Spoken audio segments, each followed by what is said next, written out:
আপনার পানিতে যে ঘাসের মতো একটা বান্ডিল করে বাঁধা আছে, এগুলো মনে করতে পারেন ঘাস।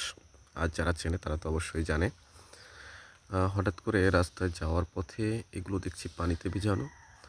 আর এক চাচা আছে, উনি হচ্ছে রোদে শুকাচ্ছেন পানির থেকে উঠিয়ে। তারপরে একটু ভিডিও করার চেষ্টা করলাম, যে দেখলাম মানুষের কত আইডিয়া, ব্যবসার জন্য কত চেষ্টা পরিশ্রম করে। আর আমাদের যুবক সমাজ তারা ব্যবসার আইডিয়া পায় না। এটা হচ্ছে লোকালে বনে এই টাইমে পানিতে হয়ে থাকে ঘাসের মতো। এইগুলোকে কেটে পানিতে জাগ দিয়ে এরপরে রোদে শুকিয়ে এগুলো বিক্রি করা হয়।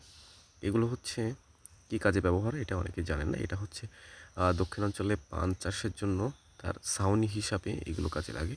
এগুলো উলু বলা হয় স্থানীয় ভাষায়, অন্য কোনো নাম আছে কি না আমার জানা নাই। এগুলো হচ্ছে ছাউনি হিসাবে ব্যবহার করা হয়। তা মানুষ কত কিছু করে বিক্রয়ের জন্য। এই চাচা উনি বিভিন্ন লোকাল জায়গা থেকে কেটে এনে রোদে শুকিয়ে বিক্রি করার চেষ্টা করছেন।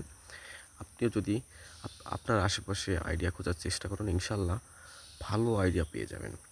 দেখবেন অনেক কিছু আছে যা আপনার প্রয়োজন হচ্ছে না, কিন্তু কারো না কারো পৃথিবীতে প্রয়োজন হচ্ছে।